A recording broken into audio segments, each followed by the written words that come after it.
Hello everyone, welcome back to my channel. তোমরা সবাই কেমন আছো? আশা করি সবাই খুব ভালো আছো। আমিও কিন্তু বেশ ভালোই আছি। চলে এসেছি কিন্তু তোমাদের জন্য আরও একটা নতুন ব্লগ নিয়ে। তাই পুরো ভিডিওটা স্কিপ না করে দেখতে থাকো। আশা করি তোমাদের ভীষণ ভালো লাগবে।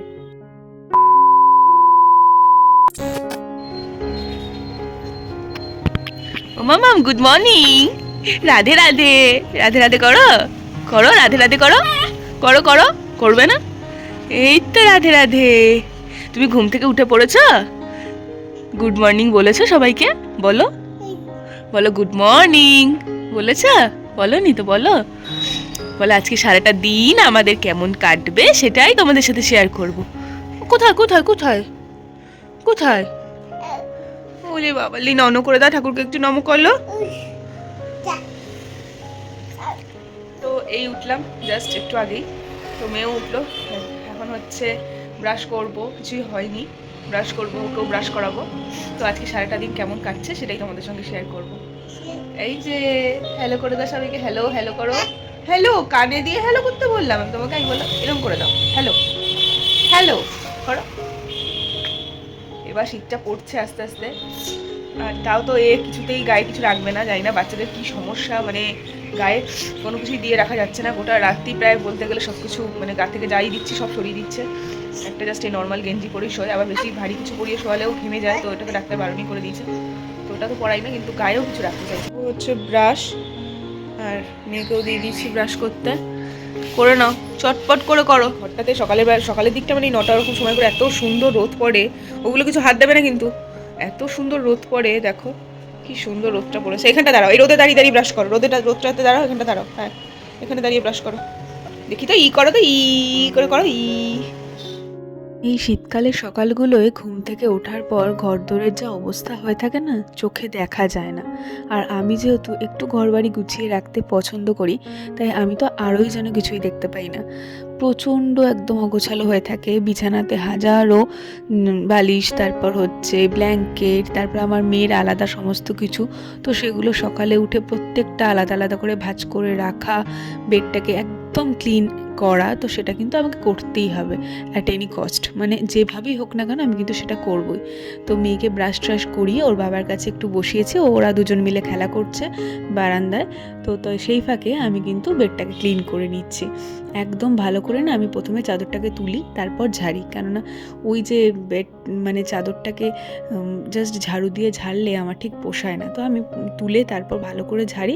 আর প্রায় 4-5 দিন অন্তর অন্তরই কিন্তু আমি বেডশিট চেঞ্জ করি, কেননা ঘরে বাচ্চা রয়েছে, নোংরাটাও কিন্তু একটু বেশি হয়, তেল ময়লা লাগে। তো সেই জন্য 3-4 দিন পর পর ক্লিন করি। তো দেখো, তো বেডটা কমপ্লিট করতে আমার পাক্কা প্রায় 10 মিনিট মতন লেগেই যায়। তো বুঝতেই পারছো অনেক কিছু গোছানোর থাকে, ব্ল্যাঙ্কেট বালিশগুলোকে ভালো করে প্রপার গুছিয়ে রাখা। তো আপাতত মোটামুটি আমি একটা সেট করতে পেরেছি। এই যে দেখো, এখনও কিন্তু আমার অনেক কিছু গোছানো বাকি, শুধুমাত্র বেডটাই হয়েছে। আর এই সোফাটাও ভীষণ মেস হয়েছিল, তো এটাকেও একদম ম্যাজিক করে ক্লিন করে দিলাম। শোয়ার পর সকালে উঠে যা ঘর বাড়ির অবস্থা থাকে, তো সেটা দেখে মনে হয় না যে সকালবেলা উঠে সব কিছু আবার আগের মতো করতে পারবো, কেননা বোঝোই ব্যাপারটা, বাচ্চা থাকলে যেটা হয় আর কি। কিন্তু সেইগুলোকে সব গুছিয়ে নিলাম, 15 মিনিট মতন টাইম লাগলো। সমস্ত কিছু গুছিয়ে নিয়েছি। অগোছালো আমি একদম দেখতে পারি না, তো সেটাই হয়তো কারণ যে আমার এত কিছু গোছানো। মানে নিজেই করবো সবটা, মানে মনে হয় যেন যতক্ষণ না নিজে করতে পারছি ততক্ষণ স্যাটিসফ্যাকশনটা আসে না। তো এই যে যা অবস্থা ছিল বিছানার, ঘর বাড়ি মানে জামা কাপড়ে পুরো ভর্তি, এখানে অনেক কিছু ছিল, এগুলো তাও অত কিছু করতে পারিনি, কিন্তু এগুলোও সরাবো সব। তো মোটামুটি করলাম, একটা জায়গায় এনেছি, এরপর তো ক্লিন হবেই ঘর। তো ঘর মোছা, ঘর পরিষ্কার করা, সেগুলো তো হবেই, তো তারপর আরও ক্লিন হয়ে যাবে। তো চলো এখন যাবো হচ্ছে খেতে।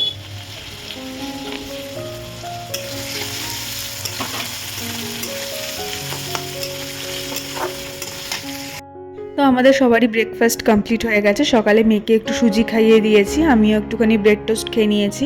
তো এখন বানিয়ে নিচ্ছে হচ্ছে মেয়ের জন্য খাবারটা।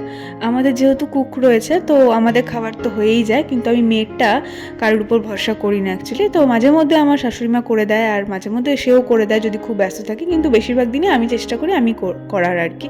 তো এই যে দেখতেই পাচ্ছ, ওর জন্য একটা মাছ ভাজা রেখে দিয়েছে, আমাদের মাছের ঝোল, তারপর আরও অনেক কিছু হয়েছে। তো বলেই রাখি যে ওর জন্য একটু মাছ ভাজা রেখে দিতে। তো ওর ঝোলটা আমি বানাবো আর কি। তো গাজর, ক্যাপসিকাম, পেঁপে আর একটুখানি মাশরুম ছিল, তো সেটাও দিয়ে দিয়েছি। তো সমস্ত কিছু দিয়ে ভালো করে এটাকে ভাজা ভাজা করব। একটু মশলার মধ্যে দিয়েছি হচ্ছে পেঁয়াজ কুচি, হলুদ গুঁড়ো, লবণ আর হচ্ছে ধনে গুঁড়ো, ধনে গুঁড়ো নয়, জিরে গুঁড়ো। তো সব কিছু দিয়ে ভালো করে ফুটলে এটাকে কিন্তু আমি প্রেশার কুকারে দিয়ে দেবো। তারপরে কিন্তু রেডি হয়ে যাবে আমার মেয়ের জন্য একদম সিম্পল মাছের ঝোল। তো আমি তো আমার মেয়েকে এইভাবেই খাওয়াই।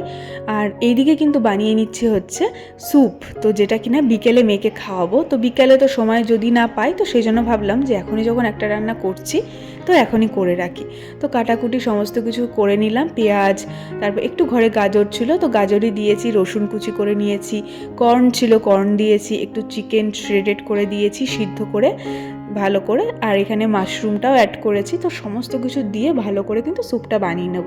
আর এখানে না আমি খুবই কম, মানে ভীষণ কম, জাস্ট একটুখানি 1 চামচের মতো কর্নফ্লাওয়ার ইউজ করেছি, যেহেতু মেয়েকে খাওয়াবো তো সেই জন্য আমি কর্নফ্লাওয়ারটা কিন্তু বেশি দিইনি। কর্নফ্লাওয়ারের ব্যাপারটা, মানে কর্নফ্লাওয়ার এই জিনিসটা বাচ্চাদের খাওয়ানো তো খুব একটা ভালো নয়। তো দেখো মোটামুটি আমার স্যুপটা রেডি হয়ে গেছে, কর্নফ্লাওয়ার দিইনি বলে একটুখানি পাতলাই হয়েছে, কিন্তু খেতে কিন্তু ভীষণ টেস্টি হয়েছিল। তো এই দিকে দেখো এখন প্রায় দুপুর হয়েই গেছে, আর এখন মেয়েকে খাওয়াবো। তো মেয়ের জন্য যে ঝোলটা বানিয়েছিলাম তো সেটা আমি একটা বাটিতে করে রেখে দিয়েছিলাম, আর ওকে আজকে খাওয়াবো হচ্ছে এই মাছের ঝোল দিয়ে আর সঙ্গে একটুখানি ভাত।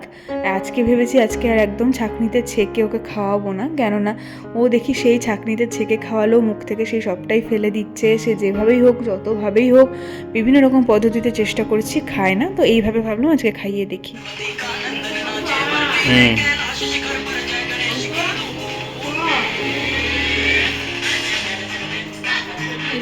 বাবা কি করছিল? হাসা হাসা আবার আরেকটু খাও, আরেকটু খাও। কি দাদাকে দিয়ে দেবো? দাদাকে দিয়ে দেবো?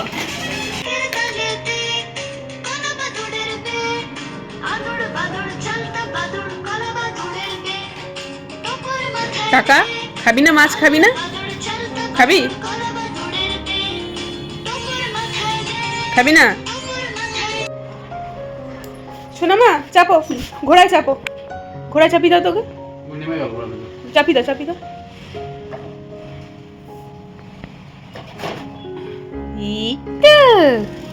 টকবক টকবক, টকবক টকবক, দেখি টকবক টকবক করতে, টকবক টকবক, টকবক টকবক, ঘোড়া চলে টকবক টকবক। ভালো লাগছে? ভালো লাগছে না? ওগুলো আর দেবো না। ওরে বাবা কত হাসি! ও বাবা আমার মুখে হাত দিয়ে হাসে। ওটা দেবো দেবো দেবো, তাহলে আগে একটু হাসো, আগে একটু হাসো। ইস বাবা রে, কি জিনিস সত্যি। টকবক টকবক করে চালাও তো, টকবক টকবক, টকবক টকবক, টকবক টকবক করো করো। এটা ওর বাবা কিনে দিয়েছে হচ্ছে ওর জন্য লাইব্রেরি। তো অনেক রকমের বই রয়েছে এখানে, মানে বিভিন্ন রকমের ভেজিটেবলস, তারপর ফ্লাওয়ার্স, তারপর এখানে শেপস রয়েছে, হচ্ছে বার্ডস, এখানে রয়েছে অ্যানিমেলস, আরও অনেক কিছু রয়েছে। তো এগুলো হচ্ছে ও যাতে একটু দেখে ওই জন্যই কেনা হয়েছে। তো দেখার থেকে তো বেশি ইন্টারেস্ট হচ্ছে এটা ওর ছেঁড়ার উপর, কিন্তু এটা সেটা করতে পারবে না, এটা হার্ড, বেশ খুব শক্ত টাইপের রয়েছে। তো এগুলো ছেঁড়া তো যাবে না, যদি না ভীষণ জোরে কিছু করে। তো বেশ সুন্দর। তো আমরা চলে এলাম খাওয়া দাওয়া করে, এখন খাবো হচ্ছে দেখো এই যে ফল খাবো, ফলটা খাবো এখন, আমার মেয়েও খাবে। খাও। স্যুপটা কিন্তু মেনলি বানানো আমার মেয়ের জন্যই, কেননা দেখো ও কিন্তু সেইভাবে কিছুই খায় না, মানে টুকটাক খাবার, মানে আমরা যেগুলো খাই সেগুলোর প্রতিই ওর যা ইন্টারেস্ট, বাকি কিন্তু ও নিজের খাবার প্রতি কোনো রকম কোনো ইন্টারেস্ট ওর নেই। ভাতও সেইভাবে খাইই না বলতে গেলে। তো এই জন্য ভাবলাম একটু স্যুপ করে দিই, একটু মুখের টেস্ট বদল হবে, তো ওর যদি একটু ভালো লাগে। আর স্যুপ তো অনেকটাই হেলদি অ্যান্ড টেস্টিও। তো এই যে দেখো ওর জন্য এখন বেড়ে নিচ্ছি, এখন সন্ধ্যা প্রায় 6টা মতন বাজে। তো ওকে দেখি খাওয়াই, কেমন খায় তোমাদেরকে অবশ্যই জানাবো। তো এখন প্রায় 8টা বাজে। তো বুঝতেই পারছো বাইরে এসেছি।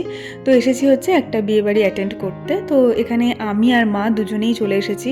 আর একটু তাড়াতাড়ি এসেছি বলতে পারো, কেননা বাড়িতে কিন্তু মেয়েকে রেখে এসেছি। তো ওকে নিয়ে আসিনি, বাইরে বেশ ভালো ঠান্ডা ছিল, তো সেই জন্য ওকে আর নিয়ে এলাম না। তো আমার আর মায়েরই ইনভিটেশন ছিল, তো সেই জন্য আমরা তড়িঘড়ি চলে এসেছি। আর বারবার রিকোয়েস্ট করেছিল যেন আমরা আসি, তো সেই কারণেই কিন্তু আসা। আর যেহেতু বাইরেটা প্রচণ্ড ঠান্ডা, তো সেই জন্য তো পিহুকে আনিনি। তো আমি আর মাই চলে এসেছি, আর এসে কিন্তু বসে পড়েছি একটুখানি গল্প টল্প করে খেতে। তো খাওয়া দাওয়া সেরেই কিন্তু চলে যাব বাড়িতে। যেহেতু আমরা দুজন এসেছি, তো বেশি দেরিটা করা ঠিকও হবে না। আর বাড়িতে মেয়েও রয়েছে, তো মন তো আমার পড়ে আছে ওখানেই। তো মোটামুটি তাড়াহুড়োর মধ্যে যেরকম পেরেছি একটু রেডি হয়ে কিন্তু চলে এসেছি। আর এখানে দেখো তোমাদেরকে দেখিয়ে দিচ্ছি মেনু কার্ডটা। তো অনেক কিছুই মেনু হয়েছে, আর খাওয়া দাওয়াও বেশ সুন্দর করেছিল, আর ভেন্যুটাও ছিল কিন্তু ভীষণ সুন্দর। এবছর বিয়েবাড়িতে কিন্তু আমাদের বেশ ঘন ঘনই পড়ছে, সবটাই কিন্তু তোমাদের সঙ্গে শেয়ার করছি। সামনে আরও অনেক অকেশন রয়েছে, সেগুলো তোমাদের সঙ্গে শেয়ার করব একের পর এক। কিন্তু এবার প্রচুর প্ল্যানিং রয়েছে আমাদের। অল্প অল্প করে কিন্তু প্রত্যেকটা খাবারই আমি ট্রাই করেছিলাম, কেননা প্রত্যেকটা খাবারের টেস্ট করাটা ভীষণ দরকার। আর বিয়েবাড়ি যখন এসেছি তখন সমস্ত খাবার তো একবার খেয়ে দেখতেই হবে, তাই না বলো? আর এখানে জানো তো প্রত্যেকটা খাবারের আইটেমের স্বাদ হয়েছিল অতুলনীয়, খুব সুন্দর হয়েছিল প্রত্যেকটা খাবারের টেস্ট। তো আমি তো বেশ এনজয় করে খেয়েছি। তো লাস্ট পার্টে রসগোল্লাটা বাদে বাকি সব কিছু কিন্তু আমি ট্রাই করেছিলাম। পোলাও থেকে শুরু করে স্টিম রাইস, মাটন, কোনো কিছু কিন্তু বাদ দিইনি। আর প্রত্যেকটা আইটেম কিন্তু হয়েছিল দুর্দান্ত।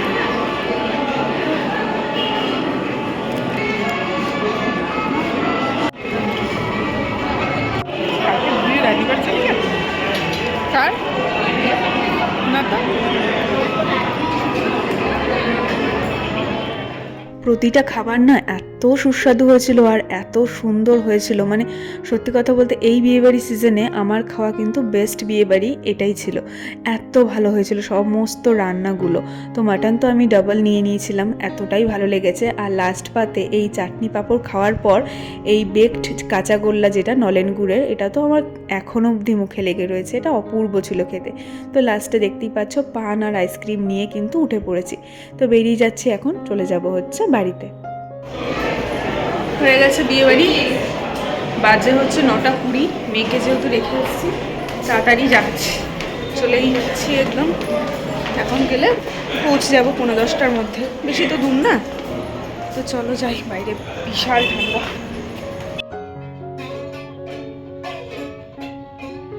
করো একটা গান, জিঙ্গেল বেল বেটাই করো। আর পাচ্ছে না, ও পাল্লা যেন।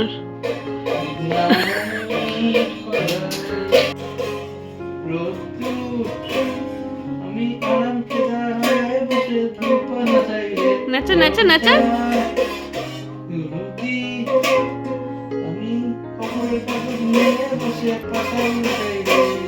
তো বাড়ি এসে তো দেখি মেয়ের আমার খাওয়া দাওয়া কমপ্লিট, আর এদিকে মেয়ের আর বাবার পাগলামি হচ্ছে। তো আমিও এই ফাঁকে ফ্রেশ হয়ে নিলাম বিয়েবাড়ি থেকে এসে। তো ফ্রেশ হয়ে এখন ঘুম পাড়াবো মেয়েকে, তো আমরাও ঘুমিয়ে পড়বো। তো আজকে সারাটা দিন কেমন কাটলো তোমাদের সঙ্গে সেটাই শেয়ার করে নিলাম। কেমন লাগলো ভিডিওটা অবশ্যই কমেন্ট করে জানিও, ভালো লাগলে অবশ্যই আমার চ্যানেলটা সাবস্ক্রাইব করে দিও।